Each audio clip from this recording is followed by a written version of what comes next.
Welcome to the Tales from Travellers podcast, a show that aims to share the unique experiences of expats, travellers, and those who've chosen to make a life abroad. Through our guests' unique experiences, we will explore the challenges and rewards of adjusting to a new culture, making new connections, pursuing a career, or even raising a family in a different part of the world. Whether you're a seasoned traveller or new to the expat lifestyle, this podcast could be an insightful tool or a fun distraction for anyone considering moving abroad. Today I'm joined by Lotti and Kyle, a married couple with quite a tale to tell. Like many others, their plans were put on hold by the COVID-19 pandemic, and with shifting timelines, personal and professional commitments, their dream of living the expat life seemed to change almost weekly. So today we're going to explore how their priorities and perspectives have shifted over the years, the emotional journey that these two will undertake for a major life change, and also the excitement of starting a new chapter. So without further ado, let's welcome the two of them to the show. So first, Kyle, could you just introduce me, tell me where you are in the world and a little bit about yourself? Hi, my name's Kyle. Live in Bexhill, which is a tiny little town on the south coast of England, southeast coast of England. Yes, I'm married to Lottie. Been married for about 4 years, just almost. Been together for 10 years. Um, Always lived in the south coast, essentially. Really, I've never moved more than a 2-hour drive from where I am at the moment.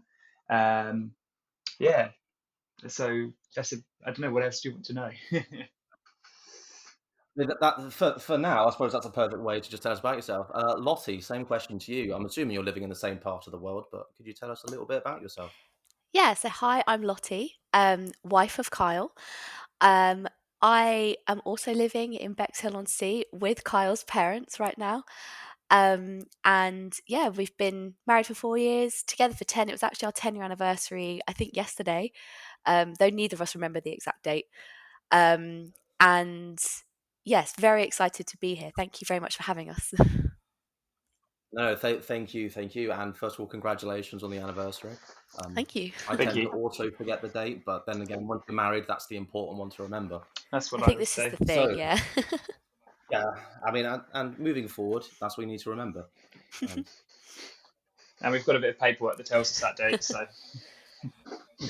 yeah, the paperwork Yes, and always the yes. photos. Photos yeah, are fantastic for yeah, remembering these. yeah. As I mentioned, you've got quite a interesting and complex and long story that would be on par with something from J.R.R. Tolkien. Um, you are looking finally, after many years, looking to move to Canada together, emigrating with your visas, and huge undertaking. But before we, obviously, as a married couple, even solo travelers find moving abroad quite daunting.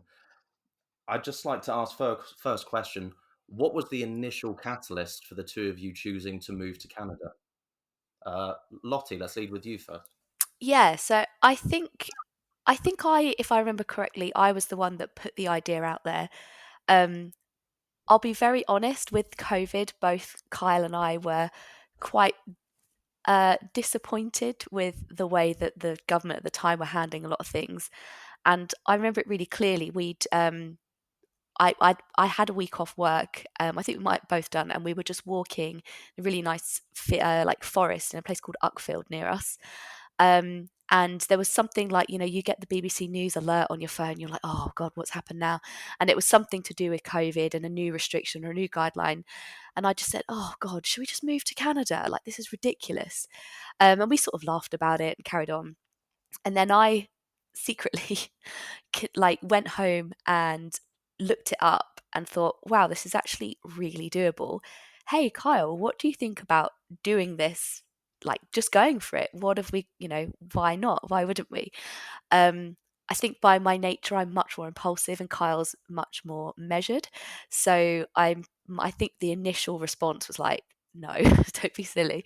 Um, and but yeah, that was the initial catalyst, was COVID. It's something I think in the back of my mind, certainly I'd always wanted to do, but we had settled, we had a house, we'd bought a house, and it just sort of felt like something that would never have happened.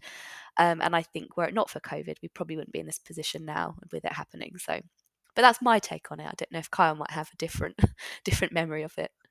Kyle, obviously, you mentioned you've not really moved much in your life from within maybe a 2 hour radius of where you are now. When Lottie brought this up on one of those wonderful COVID walks that we were all allowed, how did you take the news? Obviously, being a bit more, I suppose, tied to where you are in the long term. How did you take It's things and Yeah, it's decision? so funny because I always have I think we've had a discussion about this before. My memory is that I made the joke originally. Um, I guess it doesn't really matter who made the joke, but because we were driving, I It's remember it in me. my head It we were was me. driving to go for this walk, and we were just obviously feeling quite down at the time. I think obviously a lot of people went through highs and lows during that period, and I remember saying, "Oh, should we just move to Canada?" Because my parents had gone to Canada a couple of years previously on holiday, and they always said to us like, "Oh, you'd love it, you'd love it, you'd love it. Like it's just so you, like you'd really, really like it." But anyway, regardless of who said it, for me it was always just a silly joke to start with. And I remember us going on this walk. It was around this big lake, wasn't it, Lottie? I can't remember exactly where it was. It Um, was, yeah. but we I remember would, seeing a terrapin. That was yeah. yeah, I remember that. And we were just like looking, we were just walking around it, and we were like looking on our phones, like looking at like what the work was like out there, and just that sort of thing. Like, could we do our jobs over there, and that sort of thing. But it was always like for me a real just okay, yeah, like that's like a fun thing. Like you go on these walks and you have these sort of like it's almost like the conversation is like someone says, "What would you do if you won the lottery?" It's like, "Oh, I'd love to do this and I'd love to do that." It was as serious as that in my head. So to start with, it just wasn't a it wasn't actually a thing that I thought we were going to do. It was just more of a fun conversation to have to sort of kill the time while we were going for a walk. What do you two both do for work? Sorry, Kyle, what do you do? So I'm an analyst, a pricing analyst in motor insurance. Um, so it's a pretty transferable job to a lot of different industries. But basically, my job is pricing and pricing for van and motorbike insurance, and using data to work out the risks of different types of policies, essentially. So very exciting. Over my head, but yeah, something I can imagine would be in demand pretty much no matter where you go, especially in such huge developed countries like Yeah. Canada. And Lottie, what about yourself? What do you do? So I'm currently a project manager for an events exhibitions agency. Though in the past have been an event manager, so that would be that that's what I prefer doing. That's what I'm going to try and do when we go to Canada, because everyone needs events. There's always stuff going on. Yeah, everyone needs fun. So I suppose obviously if you're looking at kind of moving and taking these leaps, there are certain like when people are looking to move, they'll either just go for fun, they'll live out of their wallet and their bank account. Some like myself will maybe go and just be a TEFL teacher or just become a teacher full time.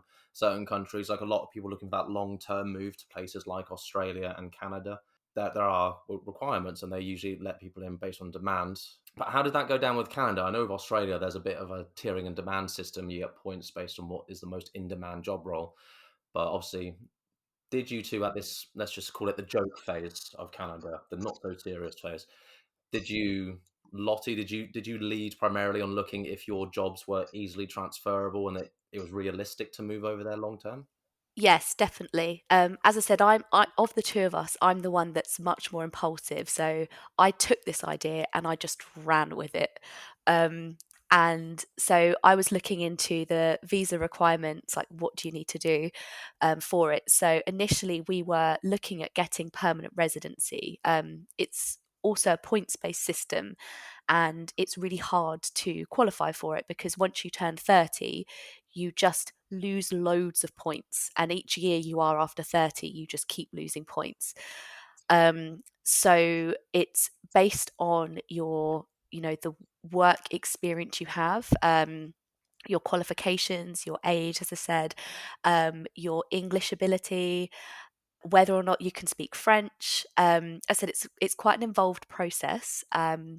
So we on the website they have a calculator, so you kind of put in all of your details and it tells you how many points you get. And at the time we had 475 points with me as the lead applicant. I think it was like 460 with Kyle as the lead applicant. So we at the time that was a really good score, 475. Unfortunately, it isn't now since COVID.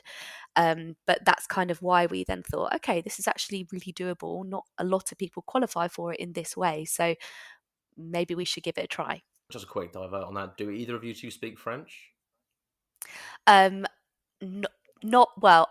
Yes and no. I've done Duolingo on and off for a couple of years, but put me in any situation where I'd have to actually speak French and I would just clam up. I'm much better at like reading and listening rather than speaking and writing. So basically, sorry, long story short, not well enough for this test that we would have I had don't to know do. if GCSEs are something you can brag about necessarily. I got an A in French at GCSE, but that was 15 years ago now. So it's. I mean, if any of that sticks up, that mad respect for that.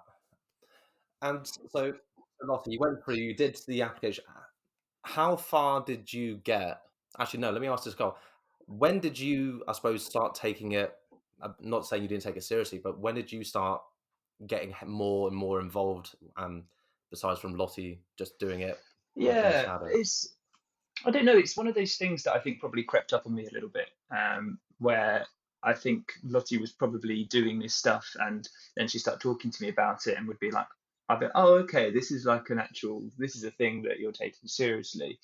And I think that because we were both in a place in our lives where we were quite sort of, we weren't particularly like st- we didn't need to stay where we were. We were kind of in jobs where we were like, okay, well, we don't mind the work we do, but we're not particularly thrilled by it.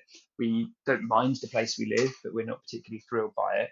I think after a little while of Lottie doing the research and sort of saying, hey, this is something we could really do, I kind of, as she said earlier, Lottie is the impulsive one, and I'm the one who kind of is almost the opposite of impulsive. I take things I take things a bit too seriously sometimes, and I'm a bit too adverse to taking any kind of risk at all. So I do trust Lottie to make these sorts of decisions, and I sort of trust her instincts sometimes, because I think if it wasn't for her, I just would do nothing. So I think after a bit of research and Lottie sort of saying, "Hey, this is possible," I thought, you know what, why not? I think the place we were at that time, sort of for physically and mentally, meant that it was something that I was really open to. But we definitely went through, or so I certainly went through periods of time where it was definitely not going to happen, and it definitely was going to happen, and it, it it was a really gradual thing. I don't think there was ever a point where it was just a click and I was like, oh yeah, I'm on board. I think it was definitely a gradual thing. You say it was gradual. Were there these certain milestones that maybe Lottie was talking to you about that made you shift your thoughts on it a bit more? And if so, do you remember what they were, or was it just Yeah, yeah. I think I was trying to be a bit more open to new opportunities, and I think again with the lockdown, I think that was really the big catalyst for me. Is that I kind of could see how easily your freedom and everything could be lost, and how easily, and also the fact that we spent a lot of time not seeing our family and friends, and doing things like this where we're not in the same room together right now, we're chatting over the internet, and that's something that we just never would do 4 or 5 years ago. And it was something that I began to think, okay, well, actually, I'm keeping up with my friends and family like this, and it's not too bad. Why not? You know, why not just give this a go? We both wanted to go traveling when we were 21, 22, and we never did it. And I think that sort of conversation just really helped convince me that this was something that would be a good idea, really.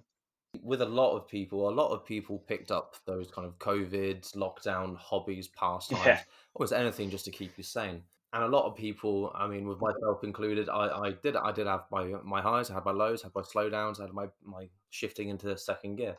But Lottie, if you were leading this, how did you keep that kind of momentum and energy going during kind of COVID and lockdown? And for a lot of people, it almost seemed like COVID and lockdown was never going to end.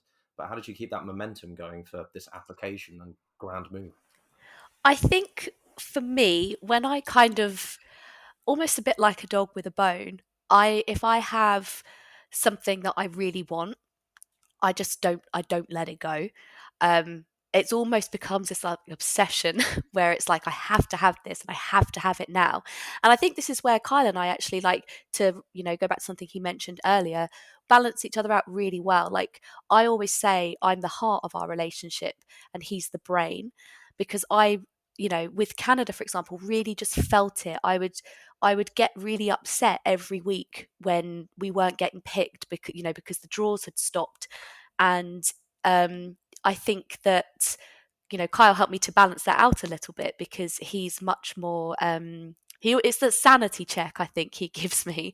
But I think it was just for me just pure excitement of just living in a new place, that just kept it going.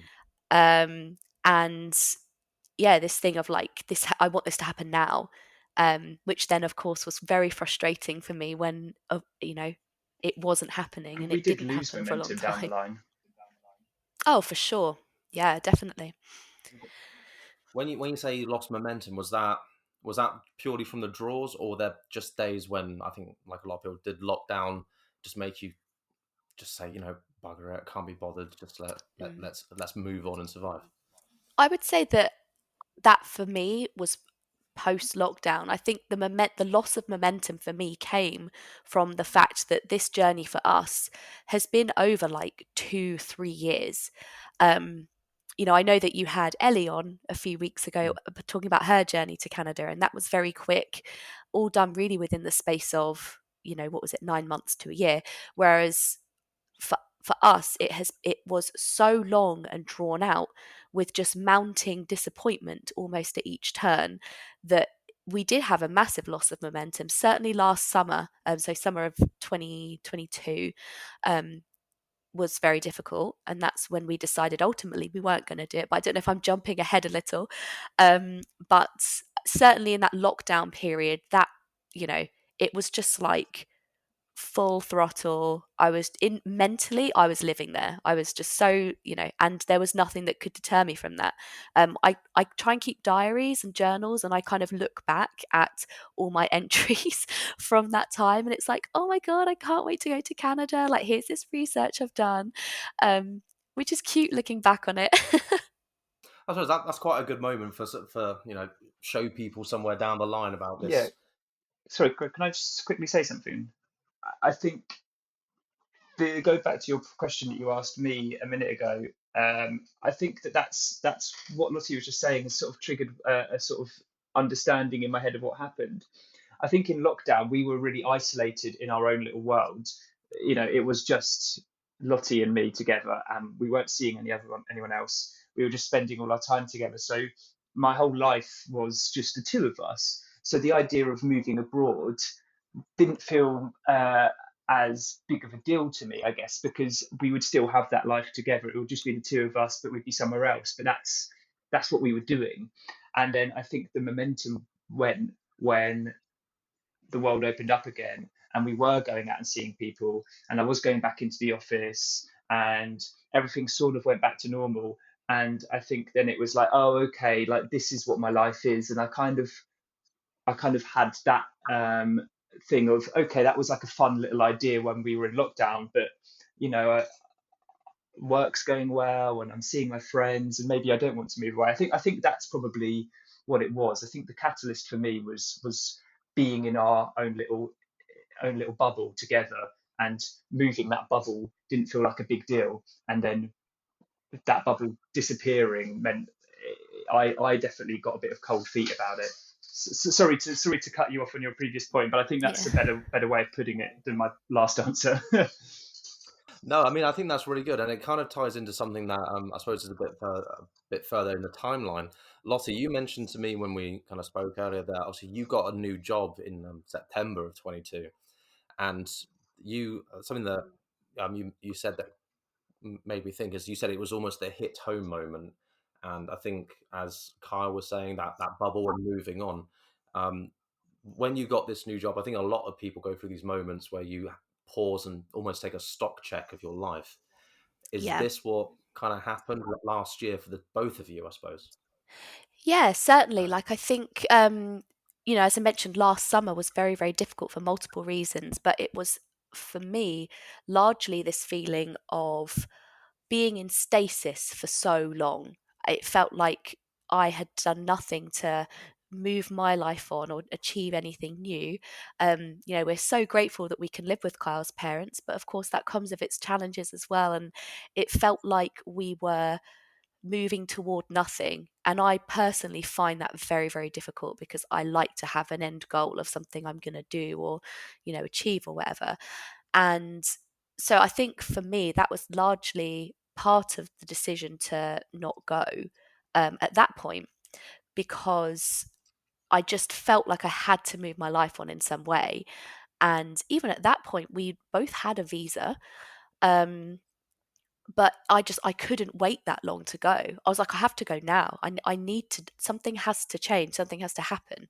And we made the decision to not go, to focus on careers and be like, okay, well, if we can't do that now, then I can this evening put loads of CVs out and apply for loads of jobs. And that feels proactive. And I think there was this sort of moment that I got this job. And there was this sort of thing a couple of months in where, I don't know, maybe around Christmas, I was just like, oh, we're like really not doing this. Okay. And that didn't sit that well with me. I don't know. I just kind of felt really, really sad that it was actually over. And poor Kyle, like throughout this, has been having the worst whiplash from me being like, we're going, we're not going. I want to go. We don't want to go anymore. And so I kind of raised it again. And I think he just had this like, oh God, here we go. But I think I don't know, for me, it felt like it really hit at that sort of time that it was over.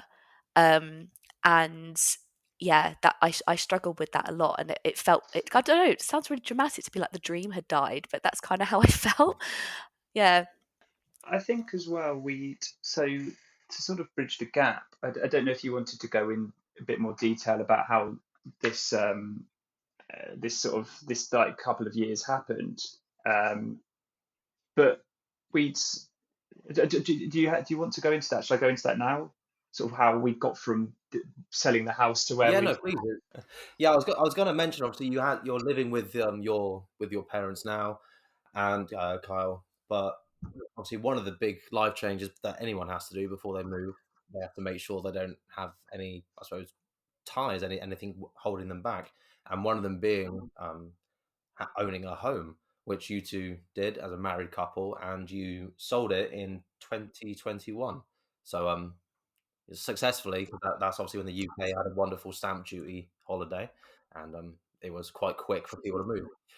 You sold the home, and but because at this time frame houses were moving so quick, I suppose, Kyle, how did this move the plans along? Did it put things on pause? Did you have to shift into a fifth gear, or did it hit you as like a bit of a panic, just that the house is sold, it's time to move?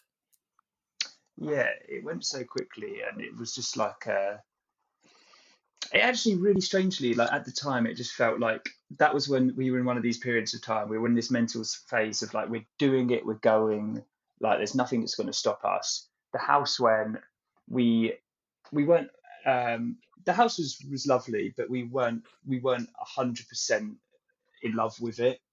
And we were quite happy to just get out and go. And in our heads, we were going to be like, we'll be in my parents for 6 months to a year max. Um, we've been here for 2 years.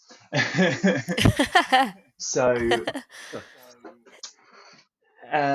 yeah, it was like we were just in this frame of mind of like, we're gonna get out, we'll move in with my parents, we'll save. The reason we did that was to save a bit of money, obviously, and then obviously have no ties here either. Having a mortgage, for example, means that you're a bit stuck with it, so get rid of that.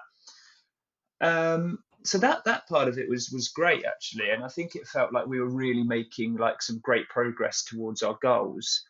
Um, and for a couple of months it was like that, and then I can't exactly remember the sort of timeline on where we were toing and froing. I think because this is when we were still doing the PR application, wasn't it, Lottie?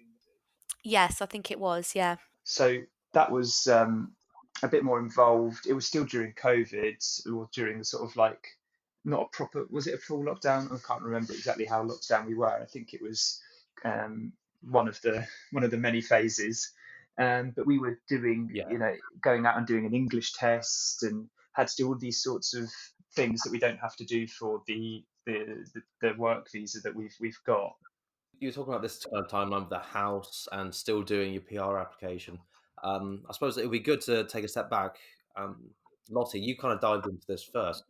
Well, what was the kind of initial bulk of paperwork and what was the process? What was the visa application like for the PR visa? Yeah, so to apply for PR, and also if anyone's listened to this and thinking of doing it, please do check this all just to make, in case I've got any elements wrong, because this is just relying on my memory. So disclaimer. So basically with PR, you have to make your profile. So you have a lead applicant. So in our situation, it was me, and then Kyle was like down as my spouse, so would be coming along with me on my visa. And you have to build your profile, which includes putting in. Oh, sorry, go on, Kyle. I say, and that's because you had a postgraduate qualification, which gave you more points. Yeah. Yes, yeah. So it's all about who is more quote unquote valuable to their economy, who's going to get the most points. So allegedly, as someone that's got like postgrad education, I would be more desirable for their, as I said, allegedly.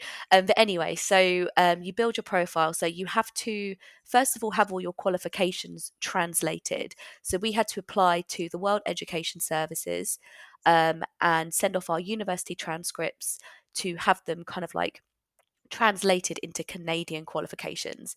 So that cost, I feel like that cost us around about £300. I want to say each to do that. So that was No, the first thing. I So we don't did know. that. That's still valid for not £300.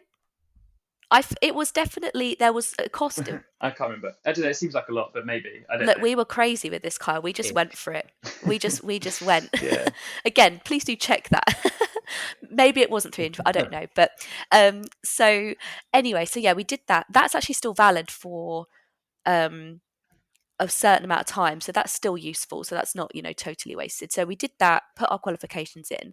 We then also have to do an English test. So there's a few different ones you can do. We went with one called IELTS, which I think is quite a common one that a lot of people that do this sort of visa and look for other countries as well do.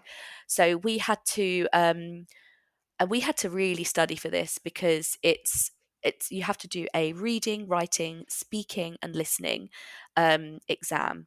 And it all happens in one place. We went to Brighton to go and do it. And that was in the middle of lockdown because I remember there's a really, really busy main road in Brighton right on the seafront. And it's always chock-a-block. And I just remember us both walking down the middle of the road and there was no cars. It was almost a bit like, ghost town. It was really surreal. But yeah, so we had to do this test. We had to really study for it because, of course, as native English speakers, we can both speak and write and that sort of thing and do that quite well. But, when was the last time you wrote a formal letter? Like it was all these things. And so we had to, it was learning how to answer the questions in the test rather than learning how to speak or write or read English. It was that sort of thing. So we did that. We got our grades. I did better than Kyle. Just want to put that out there. Though I didn't do well in the speaking though, which was really odd. But anyway, so we did that. Put that all in, and then from there, that was our profile done. So that gave us our points. That was confirmed, 475 points, and then we just had to wait for the draws.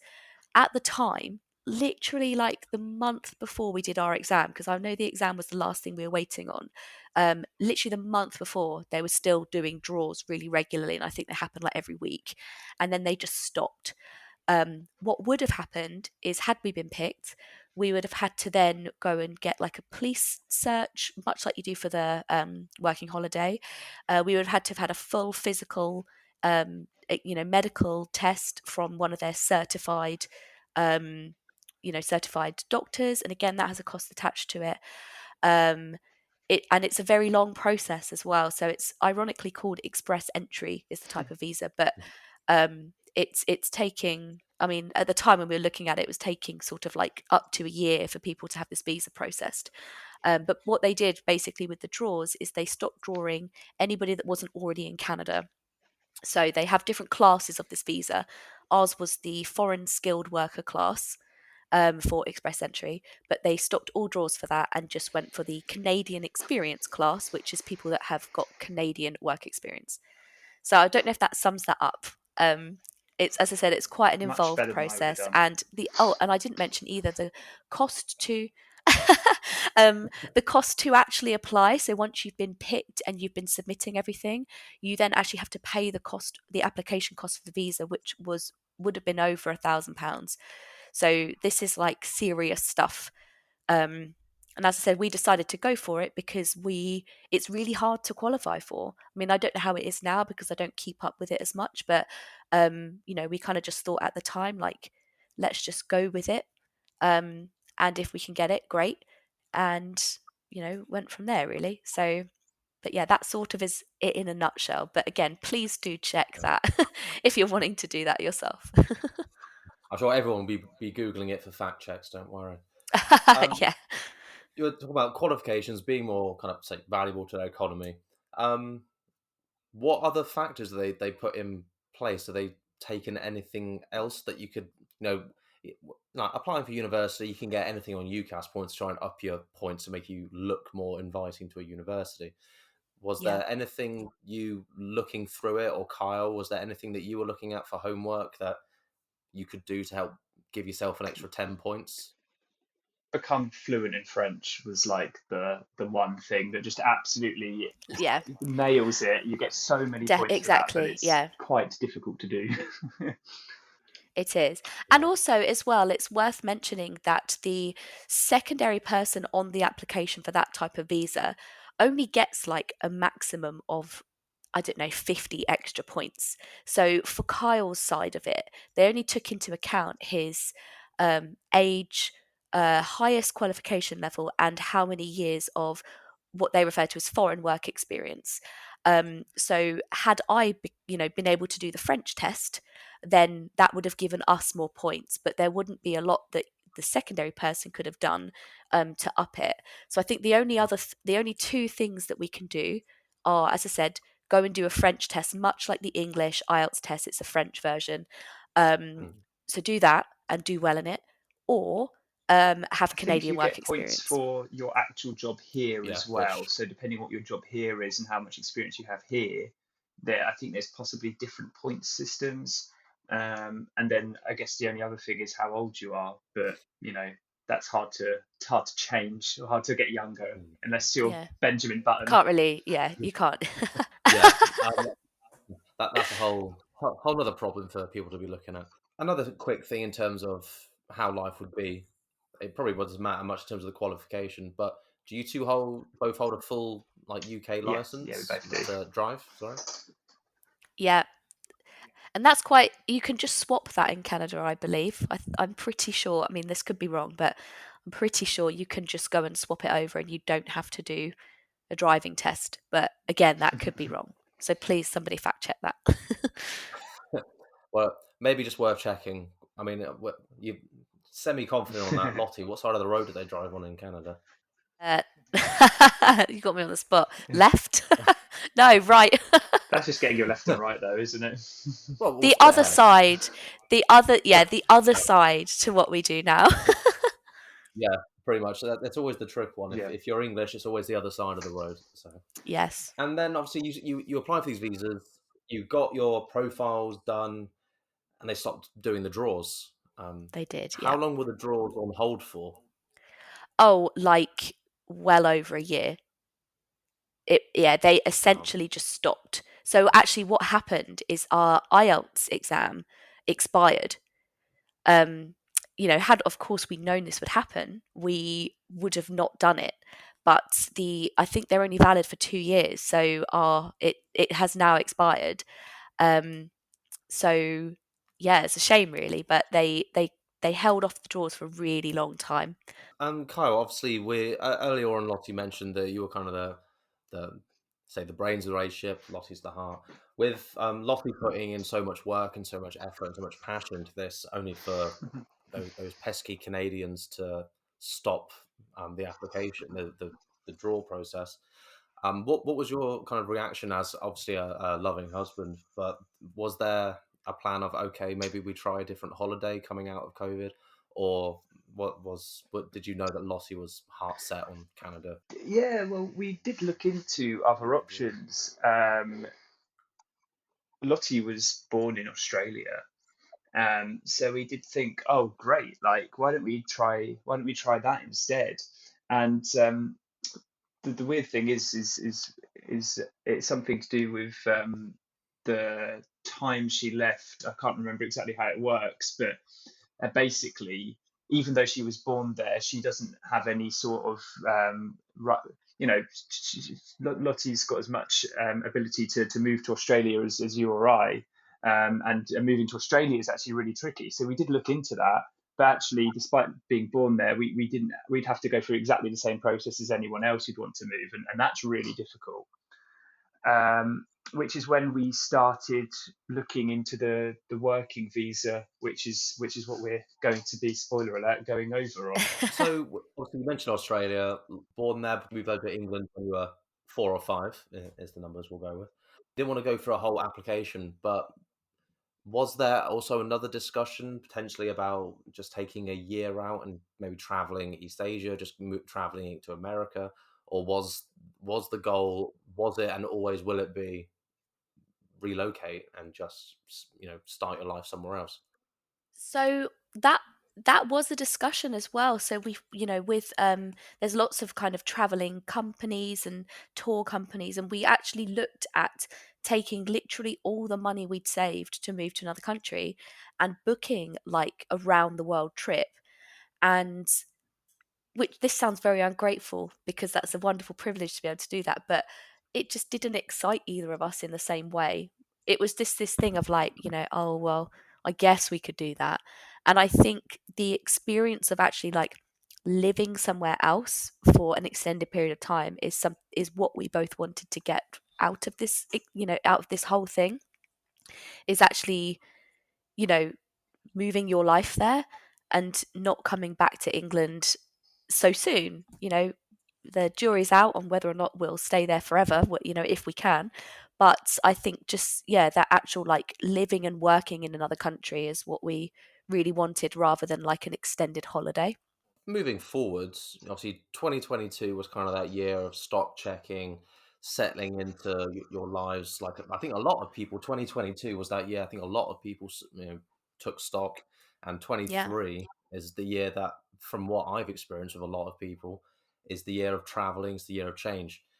Yeah. And you guys, obviously, big step in the whole journey was you took a trip to Canada, but not obviously not because I'm talking to you from England. It was just a short-term trip. How did that come about? Mhm. Well, Do you want me yeah, to answer so that, Kyle? oh, definitely you. Who spurred on the idea? Yeah, it's always me. Well, it's always, but so Carl, when Lottie spurred on the idea of taking just a trip to Canada, what was your reaction? Yeah, I mean, I loved it because I thought it was a really good idea. We had been on and off about the whole uh, thing. So by this point, we had gone through our working holiday visa application.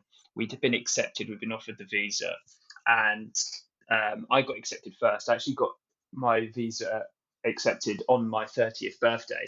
And this is uh, a visa which you're only able to apply for up until you're 30. So it's right at the end, sort of right in the cusp of this visa. But yeah, so I got this thing on my 30th birthday, and which is the 4th of March, which is important. Um, and the visa is valid for a year. So we basically had until the 4th of March or the 3rd of March, 4th or 3rd of March, don't know how it works. But anyway, we had a year, so 2023, which obviously has gone past now, to go to Canada and activate this visa. So at the point that we received the visa, that was very exciting, and we sort of were, but we were still we'd been off and on about it, about whether we were going to go. And I think sort of autumn into winter time in 2022, we weren't really sure if we were going to go or not. Um, we'd been living with my parents at that point for about a year and a half. And I think we were just at a point in our lives where we were, we're very grateful for them giving us, this space and this opportunity to live here and save so much money. But we were getting to a point where we really just needed to have our own space, and we were thinking, okay, well, let's just move back out, and potentially just, buy a house again where we were living before. And Lottie said, okay, well, if we're going to do that, we should just book a trip to Canada. We could even maybe, at first, we talked about, okay, we'll scrap the moving there idea, but we'll take like 3 months out and we'll just go and travel around in Canada. And I thought, okay, yeah, maybe. And then we decided against that. And when we decided against that, Lottie said, okay, well, why don't we go on holiday there before the visa is up, so we can have it. We'll have 2 years of visa. And it's a nice holiday to go on. Vancouver's a beautiful place. And I thought, yeah, that's a really great idea. And so we booked the holiday to Vancouver in, I feel like it was November, December last year. It was quite soon before. And yeah. And to be honest with End of you, last year. going definitely did make our minds up 100%. But I think even before we got there, we were so excited by the idea. We just thought, yeah, we're definitely going to go. We're definitely going to do this. But we basically went in February in order to activate the visas. We weren't in a position that we could move in February anyway. We had a few things here that we wanted to get sorted and complete before we left England. But yeah, we just went over to activate the visa, but we just totally fell in love with it when we were there. Out of the two of you, you probably both knew instinctually, but which one of you turned to the other first and said, "Let's do it, let's move"? Oh, that's such a good question. I'm not even sure a conversation needed to be had. No. You say the instinctive thing. It was that, wasn't it? It was, yeah. And I think that's when you know it's the right thing to do. No, totally. And I think as well, having been together 10 years, like, we can just read each other so well. I remember, I think one of the really, like, a major memory I have of it was on our first night. So the jet lag going to Vancouver for us was awful. And we woke up at 2 a.m. and just didn't go back to sleep on our first night. And we were waiting for a coffee shop to open. Went went to a Tim Hortons, and it wasn't the best experience because it was a 24-hour one. Unfortunately, we booked an Airbnb that wasn't in the best part of town. And I was just like, oh God, like this, why have we done this? This is really stressful. And then we got some breakfast and went onto the roof of our building. So it had this like roof garden kind of terrace bit, and watched the sunrise like over the mountains. And it was just the most, like, I can't even explain it, picturesque, just incredible moment.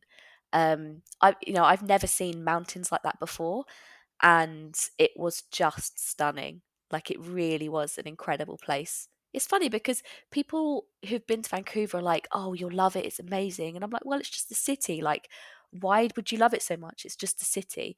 But I can't even explain. Like, it was just an amazing place.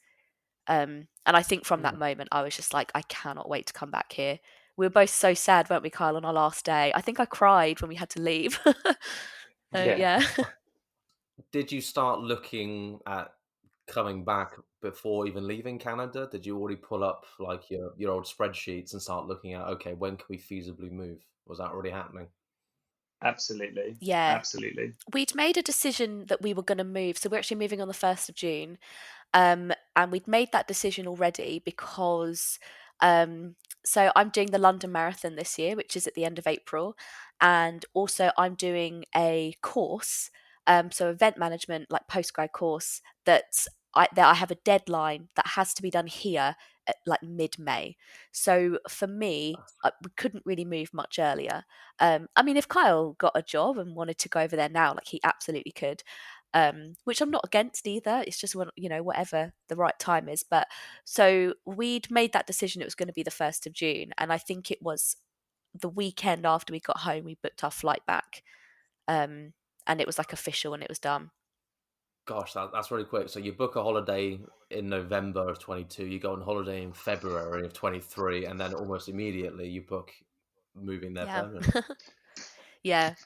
Yeah, it's funny because I'd spoken to my manager at work, maybe towards the end of summer last year, and I'd said to him, because sort of glossed over it earlier, but this whole idea of going for like 3 months was a pretty serious consideration where we were going to just go over and travel. And I'd spoken to him, and my work offer a sort of sabbatical thing. So I've been at the same place for almost 10 years. So they would be able to give me sort of 3 months unpaid leave and I could just come back. And I've spoken to him and I said, oh, I'm thinking about doing this. We'd applied for these visas a couple of years ago, but we decided against it. And I just wanted to see if I'd be able to take 3 months unpaid leave. And he was like, yeah, that's fine. And then I sort of came back, like, I don't know, a couple of weeks later and said, oh, we're not actually going to do that anymore, because this is when we'd gone through this period of like thinking we're just going to move out and stay in England. And then a couple of months later, we booked the holiday. And I really think in our heads, literally the moment we booked the flights, we might not have said this verbally, but in our head, we booked the flights and we were like, we're probably going to move. Yeah. I think it was just that action of booking the flight. I don't know, made the whole thing feel a bit less scary. Um, Mm. I can't really explain it. As I said, we just sort of knew we were going to go. There is always that feeling as soon as you take that first hurdle, and the first leap there is the catalyst for everything Mm-hmm. else that will follow, is booking the flight, because a lot of people just get put off by a flight cost initially, don't they? Yeah. Yeah. But No, totally. obviously, Yeah. if you're moving in June, Kyle, what did you say to work when you went back to them and said, yes, we're not going for 3 months, potentially going there for a year or longer? I don't suppose there's a sabbatical in place for that, is it? Or Well, yeah, so interestingly, they do offer, under some circumstances, career breaks up to 2 years at my place. But I think it's generally more for if you're going to be out of work for any particular reason, and you want to be able to technically hold on to your job, but you're not going to be able to work. I don't think it's really for people who are just going and moving away. Um, but I actually had the conversation with my manager on Wednesday, just gone, and it had sort of not come up again, because when we booked the holiday to Canada, it was almost like oh, we're not moving there, or we're not trying to travel there, but we've always wanted to visit, so we're going to go away for a couple of weeks. And then we came back when we booked the flights and we booked the Airbnb and all of that sort of thing to go back in June. I thought, okay, I'm going to have to speak to the work again now. And to be fair, we're not going till June, so I'd given them enough notice, more than enough notice. But I just sort of said to my manager that we went out in February. We absolutely loved it. We've got these visas, and we're going to go. And to be fair, he was really supportive and really happy for me. So that went absolutely fine. Yeah, it went really well. And Lottie, what about you? You mentioned you're doing a course. Are you doing a course full time, or are you working alongside your studies? So I work full time and then I study the course. I'm doing the course in my spare time, um, and also like doing all this running. So I'm just like Kyle can vouch. I'm just so busy all the time, having to split my time between it. But um, I've told my work as well. I had the conversation with them a couple of weeks ago or a week ago, and I've opted to give 2 months' notice. We're about to go into a really busy period with lots of events and lots of Right. client functions that are happening. So um, I just wanted to let them know kind of before that, because trying to recruit during next month would just be, I think, impossible if they didn't know in advance. So, but yeah, again, took it really well. I think generally most people that we tell have just, you know, been nothing but supportive. I think it's something everyone's like, that's such an incredible thing.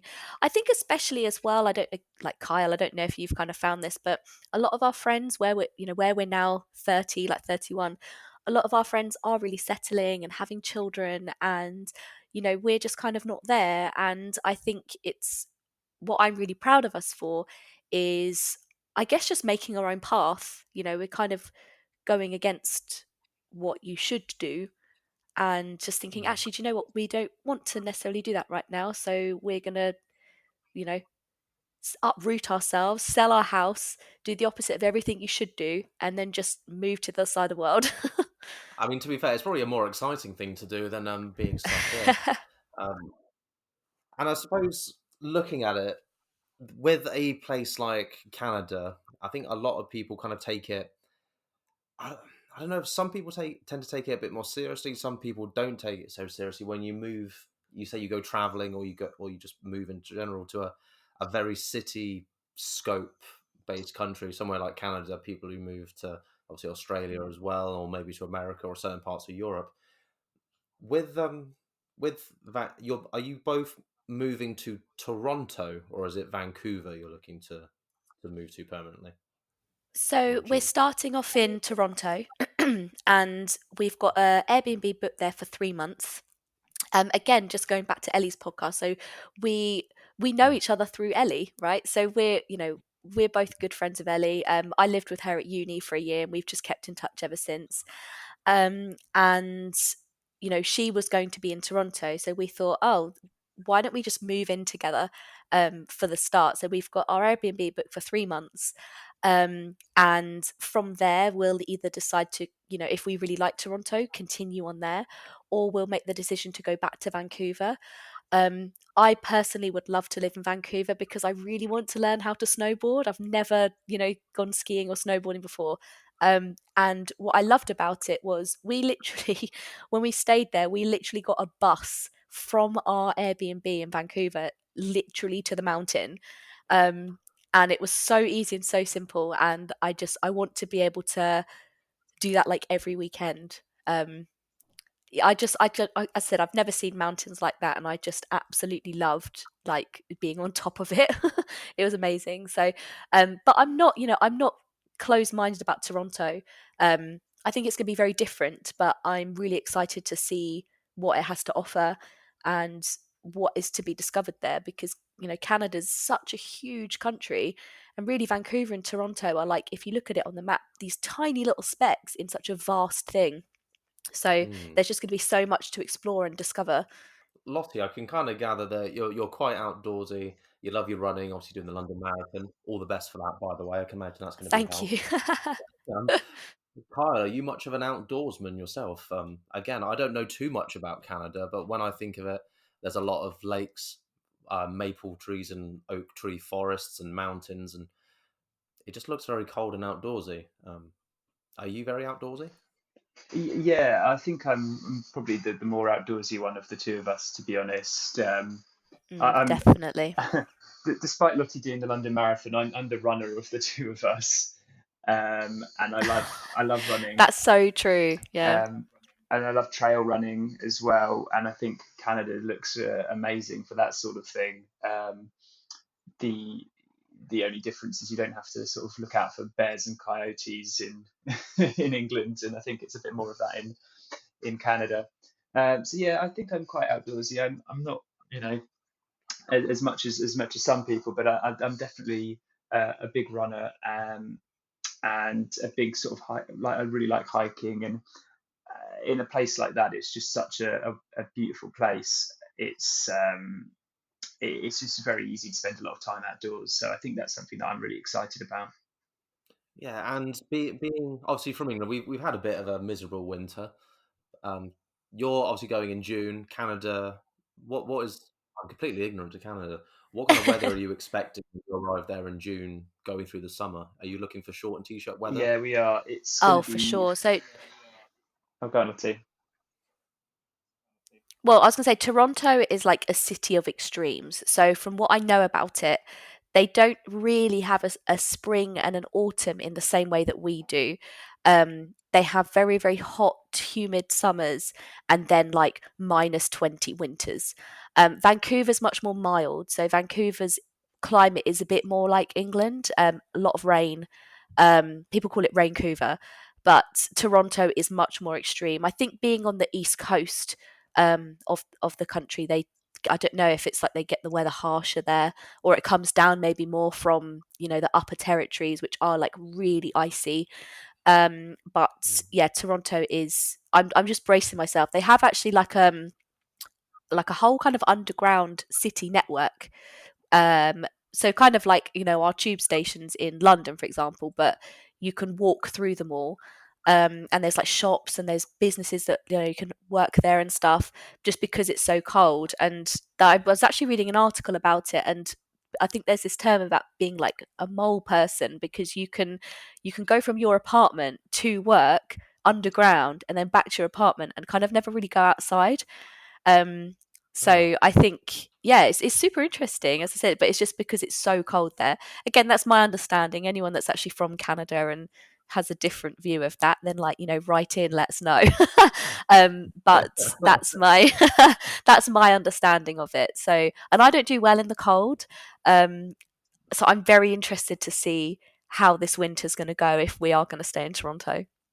It does sound incredibly fascinating, if a little bit apocalyptic, of living underground, but Yeah, quite. you must. And I suppose, did you two have much experience? Oh, you haven't been to Canada before. Not many big travels. What was your grasp of Canada as two people pretty much living in England most of your lives? Kyle, what did you think as the born and raised in England? What was your grasp and thoughts of Canada and moving Yeah, I there? mean, I think probably when we first started this whole journey, it was probably very similar to yourself. You kind of you think maple trees and nice lakes, and that's kind of all you know. And that is a big thing that is actually a big part of it. I mean, some of the lakes are really, really amazing places to go and visit, and that is something that I'm really looking forward to. But to start with, I definitely didn't have a lot of knowledge about it. And sometimes I tell people, or when I've told people, like, "Oh yeah, we're going to move to Canada," and they're like, "Oh, amazing! Like, have you been there before?" No. Oh right, what are you going to do there? Oh, I don't really know. No. um, so it does, That is literally how it goes. yeah. Yeah. And it's only, I mean, it was spurred on because just everyone we've ever met who's been there is just like, it is just the most amazing place in the world. You'll love it. And as we said earlier, it started as just a bit of a joke, and then we just did more and more research into it, and we just thought, oh wow, this just looks like such an amazing, beautiful place, and it would be viable for us to live there. So yeah, to start with, I had really very little knowledge of what it was like, but I definitely think from what we've learnt about it and what we've seen while we were over there, it definitely suits us a lot. What about you, Lottie? What was your initial thoughts of Canada and that whole expectation versus reality? What were you expecting from Canada, and what was the reality of it I when think you the got expectation, yeah, I think it really just matched up, honestly. People say like Canadian people are so nice. Like, spoiler alert, Canadian people are so nice. People would really just chat to us. I'm so sorry. Hang on, Kyle, you might have to take this. I've already answered this question, Lottie, so I don't know if I can take this bit. there? Oh God, I'm sorry. I can't even get the words out. Sorry. Well, I'll let you clear, because I think I know what you're kind of going into. Because whilst I was having a look into, obviously, kind of moving to Canada and just a few of the little bits, a lot of the appeal is, especially for British people, it feels very, as you said, there's not much culture shock. It feels Mhm. oddly close to home. Yeah, It's got a fantastic healthcare system, um, comparative to the NHS and how things work here with their healthcare. They've got a really yeah, good education, and there's even a few of their perks. Like, some people say it feels a lot safer than it does living in London primarily. But then yeah. the people itself, Canadians, endlessly polite. I think when looking at it, they were, they were second only to the Scandinavians for being so polite and happy, which is quite a Everybody was so nice, like everyone we spoke to. I think as well it's worth noting that, Vancouver, but also like especially Toronto, are settler cities. So there's this thing of it kind of feeling home away from home. And that's because there are huge communities within these cities of like, British people. I mean, Kyle found for, I don't know whether he wants me to name his football team he follows or not, but found a pub and a supporters club made up of British people that have moved there. Um, just about any type of food you can find. There's all these little villages of different communities and cultures, and it's a really multicultural place, which I think really helps you to feel quite at home there straight away, because like you can find your people. You can find people that you, as well as meeting loads of amazing new people, but you find, others that are similar to you. Yeah, you, Sorry, you one second. Yeah, definitely to your point. Oh, no, please, Kyle. I'd say definitely to your point, Greg.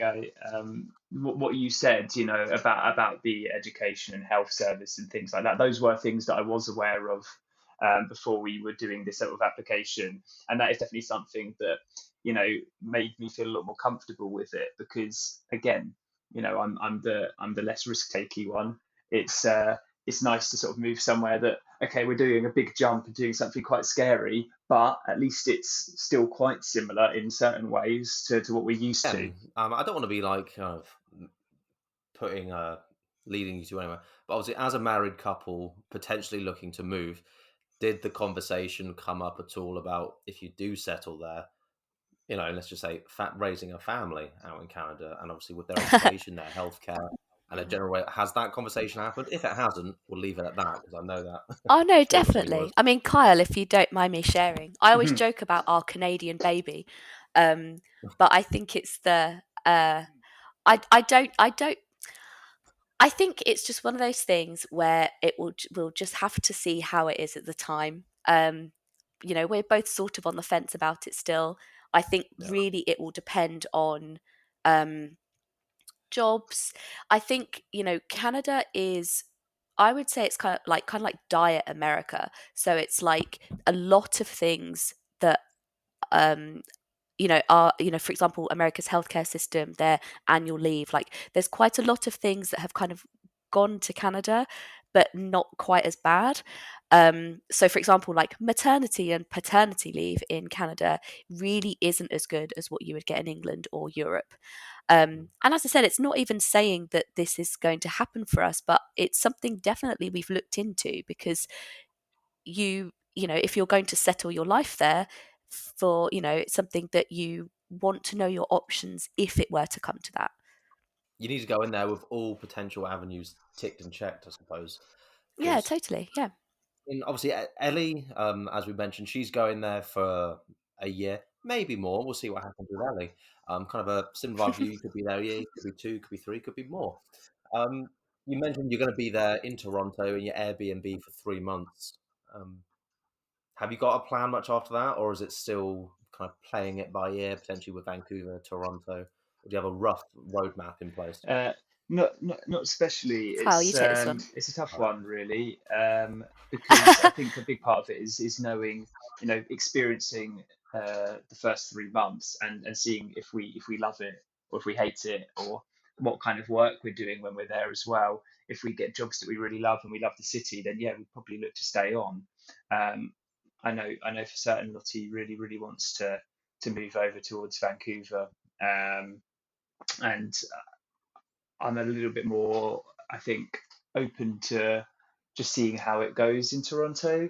Um, but yeah, it's a tough one. We don't have anything solid in place yet, but that's because we don't have work set up yet. We don't have, we just don't know how much we'll like it. So I think it's tricky, but I think we're really open to what the next steps will be, aren't we? Yeah, definitely. I think we are both going in just trying to keep an open mind. I think, I'm not even necessarily too stressed about getting a job before we go, um, because I just, I don't know necessarily where we're going to be living in relation to where an office would be or anything like that. I definitely like the idea of being in Vancouver because it opens up really like the west side of America for us. There's lots of bucket list places like Yosemite and, going down to like San Francisco and, that sort of area, places we've never been. I've been to New York City. Kyle, you've been to Florida before, but that's all we've explored of America. And, we want to be able to, like from Vancouver, you can drive to Seattle and it's literally you just go south and you get there. And so I think that's why I definitely would like to spend some time on that side, just because like it opens up just more places we can explore whilst we're there. I wouldn't blame you if there was an opportunity to, I suppose, drive across the border into a different country apart from Wales. Yeah, that would be something to do. And I suppose, as you said, go to Seattle. I mean, as rainy as Seattle says, I mean, for a lot of people, it's the birthplace of grunge. So it's quite a sight, and Yeah. Starbucks. So it's fantastic. But you Yes. mentioned I've been told by a friend that the first ever Starbucks is there and you have to go. Yeah. if it I does, I'm just think of when I hear Seattle, I just think of The Last of Us 2. It's funny that you called me outdoorsy earlier because I'm actually a huge gamer. So I'm looking forward to being somewhere where I can be more outdoorsy and not sit and playing games all the time. The grunge thing is more for me for Seattle. Yeah. if you go near Kurt Cobain's place, let me know. And likewise, I don't know how much of a gamer you are, Lottie, but if you happen to go anywhere near a Starbucks or the Seattle Needle from Infamous games, or Yeah. again, I'm a huge fan of The Last of Us as well. Mm. Looking forward to seeing those and making me jelly. I'll So, send you a picture. oh, please do. Spur on my vicarious living through you. So, talking about jobs, obviously big thing. As you mentioned, you've saved up money from your time living, obviously with your parents, Kyle. But I think when you're going there, same discussion with Ellie. Have you been reaching out to like agencies, work, or like a lot of people that I've been speaking to are looking to move to Australia? They tend to look for like bar work and hospitality, and then make for a bit of a steady income, to then move into their profession. Is that a similar route to what you two are taking with Canada, or are you still on the job hunt until crossing the finish line? That's sort of what I'm thinking of doing. I've worked at the same place for a really long time, and I think it'd be for me. I'm quite interested in just sort of doing some casual work and just sort of playing it by ear and seeing where it goes from there. I've not been in touch with any recruiters yet, and obviously, if the right job came up, I'd look to do it. But you Lottie, have you've been in touch with a recruiter, haven't you?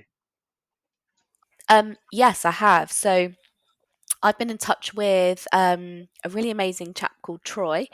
Um, at the moment, it's still a little early to be really going for jobs because we're still not going for 2 months, and I also don't want to start work straight away. I'd like to have a few weeks to explore, and I just it's that balance between I want to find a job that's going to help progress my career, because I've not been in my current job that long, so I'd like to kind of get a good year somewhere if I can. Um, but equally, I just don't want to tie myself down straight away because you know, the benefit of moving to another country is being able to explore it. And I don't want to get sucked into a 9 to 5 straight away. Even if you're working from home, you're still having to work. It's not, you couldn't sit in a car for 8 hours because you wouldn't have like, internet to be.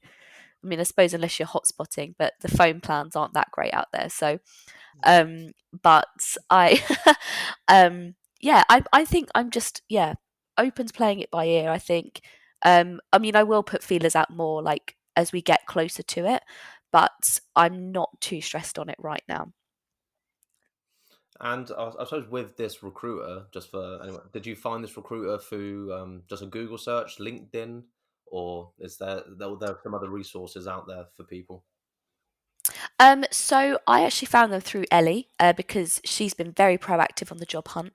Um, but so yeah, LinkedIn is a really good resource. I've actually re-upped my premium subscription just to like connect with more people because it kind of opens up a bit more for you. Um, but yeah, LinkedIn is a fab one. Like Google searches as well. I mean, I've just been looking for um like kind of identifying companies that I would quite like to work for. So they have this thing called Fan Expo, which is kind of like Comic-Con here. And I would love to work for something like that. So it's then, thinking about places you might like to work and actually searching for specific companies and then going on their website and seeing what jobs they have. As it happens, Fan If Expo you're are listening. hiring for a like event manager, so you never know. We'll see, but yeah, yeah. Let me know. Yeah, Eager gamer, get ready for the fan expo. Sorted. And so going to it, looking to enjoy everything, make the most. Obviously, going around Toronto, what have you got on your list already for those first 3 months? Besides potentially just looking for a few work to help get a bit of spending money. Kyle, you're an avid outdoorsman as well, and the runner of the two. Where have you got your own bucket list of obviously things that perhaps more interest you more? It's almost like I asked you to ask that question. Yeah, there's a 50k ultra in Niagara that it's about 2 3 weeks after we arrive, and I'm planning on doing that. So Niagara Falls is literally like an hour and a half drive from Toronto, and you start at the top of Niagara. You run 25 kilometers down to the falls and then back. And as I said earlier, I love running. I've never done a 50k before, but the idea of doing that to Niagara Falls, I mean, yeah, for me, running is all about the scenery, and I just can't think of a better scenery than that. So that I haven't signed up for it yet, but that's definitely on the bucket list. And then you get to tick off Niagara Falls as well. So that's something I'm really excited about. And Lottie and I and Ellie are planning a trip there for a weekend when I do that. Wow. And Lottie gonna be sat with Ellie, just kind of watching Kyle run, or are you gonna be getting involved? yeah. So we're going to do the cheer squad. I think for me, because I'm not a runner at all. Just to just a backstory on the marathon. I know nobody asked for it, but um, Kyle and I both applied at the same time. Like Kyle, is an amazing runner and got really into it in lockdown. And we both applied. Like Kyle, obviously, really wanting a place for London, and it's all done on a ballot. So I was like, "Oh yeah, go on, I'll do it too." And then of the two of us, I got the place. Um, and I just thought, like, okay, I'm just going to give it a go. But I am not a runner in any way. So I think for me, I won't have had long enough to recover and train to then sign up to an ultra marathon. However, Toronto has a marathon in October that I've been eyeing up and a bit like, oh, well, maybe would that be insane to do that when I've not even done one yet? Um, but no, in terms of the bucket list for me, I think um, again, I'm just quite open to it. Really, like I really want to go skiing, so that's like a major thing for me. Um, Mm. and I don't know. I'm just probably a bit unlike my nature. I'm just very willing to go with the flow on it.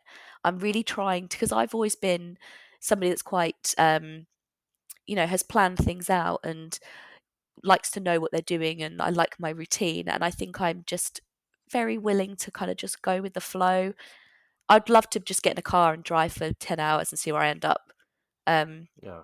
which you would have to in Canada because it's so big. Because you know, I think that's going to be a big thing to adjust to. Actually, is just how long it's going to take to get to anywhere. It's kind of blowing my mind a little bit the fact that I drove to Scotland once and that took a better part of a day, and that's just going to be almost just like, yeah, we're just going to pop over to Vancouver for the same length of time. Yeah, I think that's what a lot of people. I'm kind of refreshing my memory every 5 seconds now about just how small the UK is in comparison to Yeah, it's places like tiny. Canada. I mean, you could drive for 8 hours and like basically still be in Toronto. Like if you were going to drive to Vancouver, I feel like it would take you a week. But Yeah, apparently, there's a very cool route where you like go into America and like through Chicago, and so again, maybe who knows, we'll do that. I mean, if anything, you guys are going to have some fantastic road trips out there. Yeah, I'm looking forward to that. Mm. And I suppose on that kind of scope of everything, when you were in Vancouver, now going potentially to Toronto, big city scape, as you said, and you're talking about crossing over into like America, Seattle, Chicago, going all over the place. Do you think in your mind you're kind of ready for such a huge shift in scale as well, or do you think that's something you're going to have to find yourself adjusting to? I think I'll need to adjust to it quite a lot. As I said, I'm a bit of a small town boy. I've never lived in like a proper city before or anything.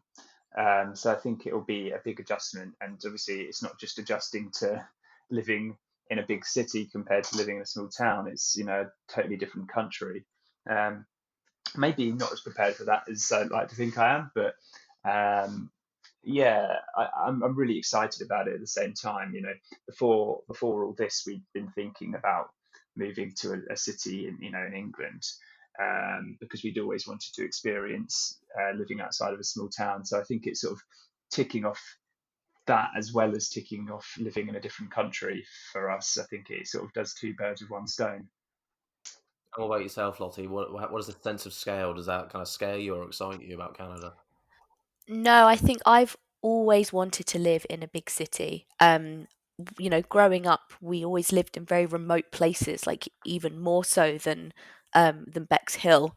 I actually grew up on the middle of a farm, like imagine a house in the middle of loads of fields. Like it was basically that. And I don't know, I've just always wanted to have like the hustle and bustle of it. I mean, I might hate it, who knows? But um, I just, yeah, being able to be in the vicinity of things that I want to do, not have to worry about getting trains home or, you know, um, anything like that. I'm really, really looking forward to it. Before we kind of get onto a bit more, there's one question I think which is quite important, and for a lot of people nowadays who are looking to just go traveling or even look to relocate, and that comes down to, well, it's the cost of living. Really, in the UK, it's the highest it's been. A lot of people around our age really kind of noticing it. Canada um, apparently has a higher cost of living, but a better pay for their for the Canadians. Have you had a look into the general cost of living and cost of day by day to be in Canada for obviously let's just say these first 3 months? Have you looked at those costs and how do you find them? I mean, I think when we were out there, we got a bit of a taste of it. And some things we found were more expensive. So we got for our Airbnb a packet of bagels, which here, I mean, I think what do they cost, Kyle? Like £3 maybe for a One pack? pound eighty-five, One pound eighty five. £1.35 of a club card. There we go. For the club card. Um, but it was they were like $7 from the supermarket, which the exchange rate on that probably makes it about £5 ish, approx. Still like Ooh. 4 or 5 quid, yeah. Yeah. So we found that some things were quite pricey. We kind of chalked that up to we weren't going to like a Walmart or a big superstore, where we'd probably would do a weekly shop. Like we were, there was a market called Nesta's, which was like just a block over from where we were staying, and we would get food from there. But I think it's because it's It's that like a convenience smaller, store, wasn't yeah, it? convenience store, yeah, which you always pay more because you're paying for the convenience. But generally, I mean, I don't know, Kyle. What was the cost of a pint out there? I think that's always a good measure, isn't it? Yeah. Yeah, I mean, often you didn't get pints, which was the other thing. Here's a 16-ounce beer, which is like 440 ml, 450 ml or something, so it's slightly less than a pint. And that was often around something about like $8, but then that works out about £5. And to be honest, £5 for a pint now is I mean, you're not going to get it much cheaper, really, are you, in England? No, I mean I tend to try and compare a lot of my places to effectively living in London because a lot of people, you don't live in London, you're not paying as much for it. But yeah, similar vibe. I went to Iceland not that long ago. Oh yeah, Price of a beer, yeah, about £5-6. Which looking at somewhere like a BrewDog in England or a it nice might be bar in more. London, Yeah, it's not that crazy to be thinking about it. Yeah, it could cost you more. I think the most expensive pint I've ever paid for in London was 7 quid, and I couldn't get a refund. I've paid £7 in Eastbourne, Oof. so it's Well, like yeah, The other thing as well is, we go out for dinner, and the cost of going out for dinner for the both of us was no different really to going for dinner over here. Um, the only difference is the tipping culture is slightly more over there, so you generally would tip more and you tip for more things. Um, and they don't add tax into prices. Yeah. Your tax is added on afterwards, so you have to factor that in as well. Yeah, that's a nightmare for me because my mental maths is awful. So you have the prices and then you'd have to add on, what was it, like 12.5% or something? Something around that? I think it was 6.5 Oh, well, general there we sales go. There tax, we and then they go. had like additional Yeah. taxes for things like alcohol and stuff Yeah. like that. Wow. Yeah. I'm in the same boat So as you, yeah, that Lottie. was My a shock. maths is atrocious. So I'd probably end up getting the old hand on the shoulder as I try and walk out of somewhere, unwittingly knowing I've underpaid. Yeah. Yeah, But literally. But on the flip side, when we've looked at jobs and work, the salaries do appear to be higher, don't they? They do, yeah. So I think for both of us, if we were to get equivalent jobs to what we do now, we would be both earning more money than we currently earn. So I think it's sort of swings and roundabouts with that sort of thing. yeah. But then, and as you said, you might not be spending as much time gaming, Lars. You might spend more time outside having one of those nice £5 Yeah. bagels. Yes, exactly, yeah. Now, kind of looking forwards, we've kind of gone over obviously your long process of getting your application, the steps you have to go through for getting up your profiles, going over there for a holiday, looking at selling your home and saving. But now looking forward into June, we've talked about what you're excited to do, but let's talk about those little moments, those small moments. My favourite thing, Lottie, and Carl, as you'll probably know, I asked this question to Ellie, and one of her main responses was going straight to having a McDonald's. That's She is McDonald's mad. classic Ellie, yeah. Yeah. Yeah, and that is the Ellie that I've always known as well. And are there those little moments that you're looking forward to having? It's not going to be as big as going skiing. It's not going to be as exciting as running around Niagara Falls. But are you looking forward to having some official maple syrup pancakes while you're out there, or even just someone going up to you and say, "Hey, buddy"?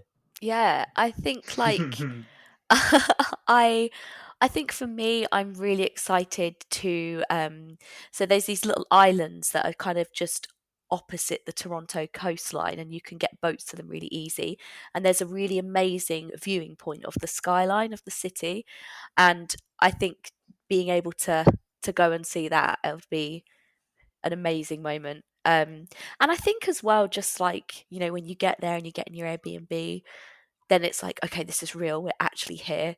I think that's going to be quite a big moment. Yeah. What about you, Carl? Any of those small but big wins for you? Yeah, I've promised Ellie that I'll get a McDonald's breakfast with her already, because I know that is her sort of top of her bucket list. But that's probably on when you ask the bucket list question. That's her answer. But Yes. I think the I'm really looking forward to being in so much close proximity to so many exciting different things. Like the Toronto's football team is like a walking distance from where we're staying, and they have standing.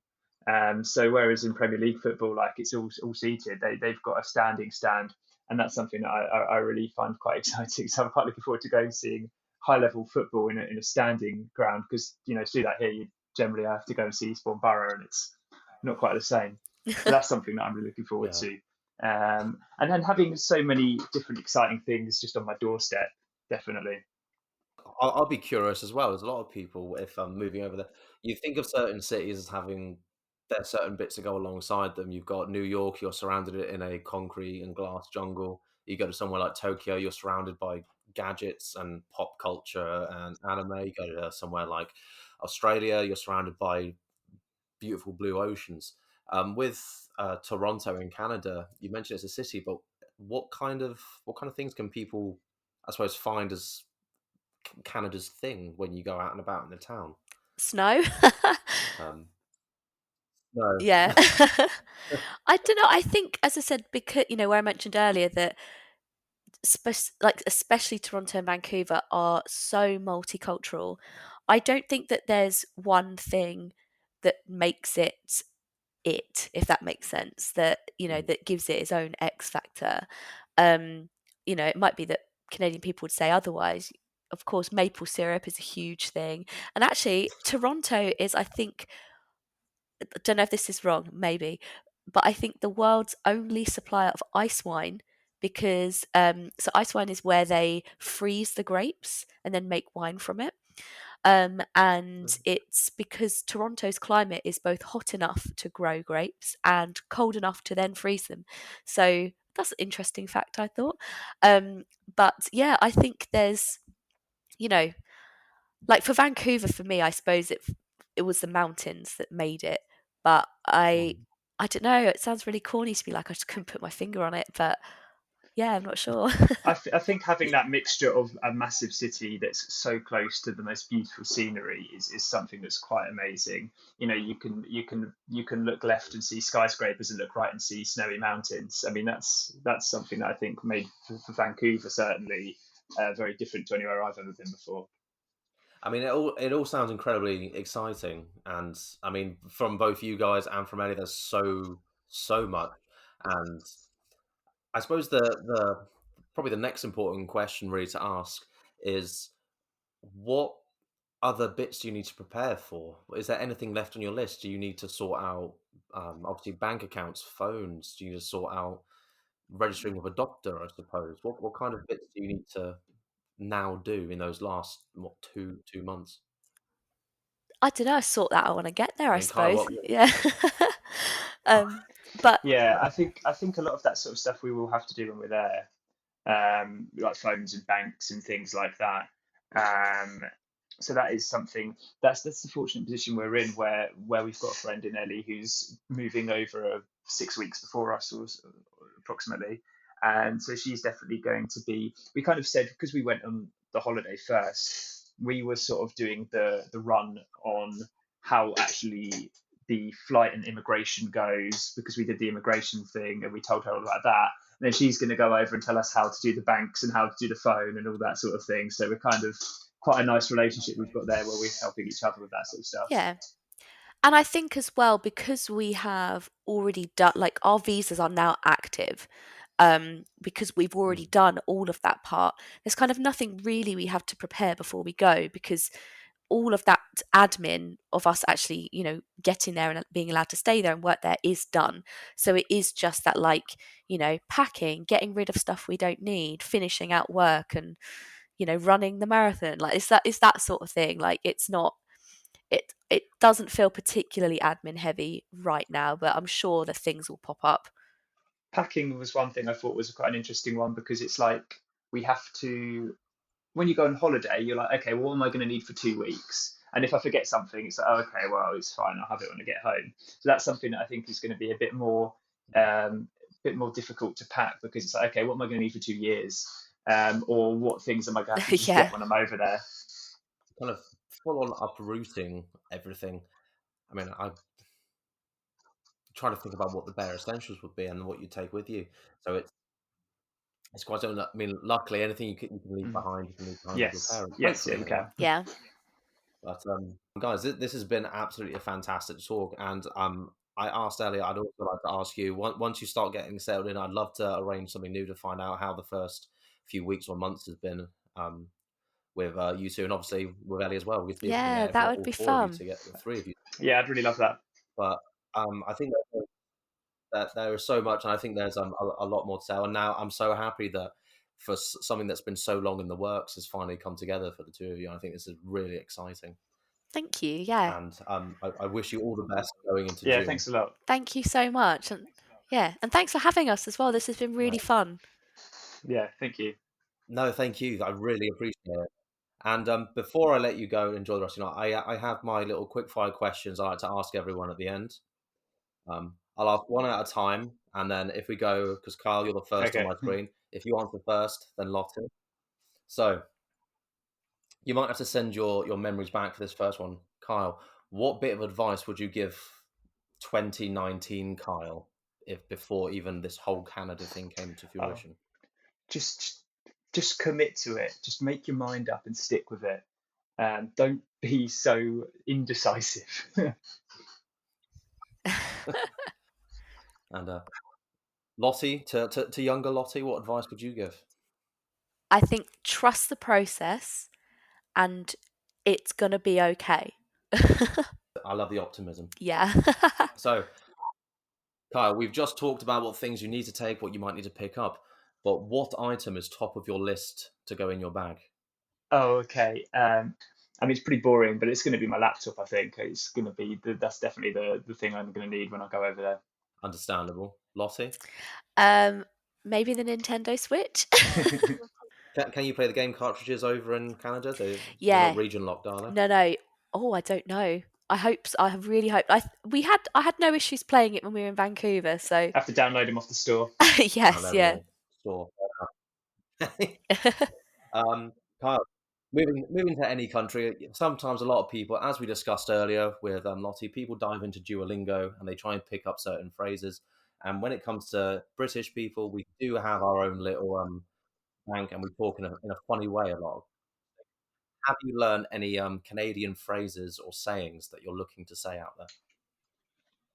Oh, um, oh, what is it that everyone says? It was no, I haven't, but it was really funny when we were on the bus in Vancouver, and one of the drivers, what was he saying, Lottie? He was very, very Canadian, Yeah. wasn't he? Really Ending Canadian. everything with A. It's yeah, very stereotypical. Yeah. Yeah. So But I'm it's sorry, I don't have a good answer for that one. That's a really tough one. Sorry. no. Lottie, would it be the A? No. So I think they're $1 coins. They're called loonies, and they're $2 coins. They're called toonies, and they refer to the bathroom as the washroom and not the restroom. So that's something to remember. That's If something. anyone's going to Canada, because restroom is like very American, but it's specifically the washroom. Right, Looney Toonies and washroom. Yeah. Yeah. Love it. Yeah, I bet. that's a good answer. Yeah, I saw an interesting video from a Mr. Mike Myers. I think it was one of those varsity interview videos where he does a breakdown on how he does his Canadian. He's from Canada. Oh yeah. On how his accent influenced Wayne from Wayne's World. So Oh, no you'll learn way. there how they raise every. So interesting thing if you're looking about I'll watch picking some that. of it up. Yeah, check that out. Yeah. Next question. Obviously, Kyle, you mentioned going to Seattle, but what song do you think is going to be on your playlist that will remind you of home?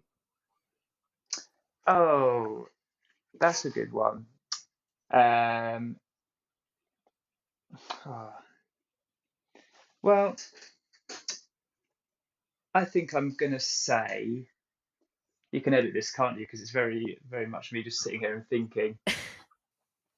I'll tell you what, Oh, can we'll you go to circle Lottie round. first? Yeah. Yeah, Lottie, do you have a song that's going to be on your list?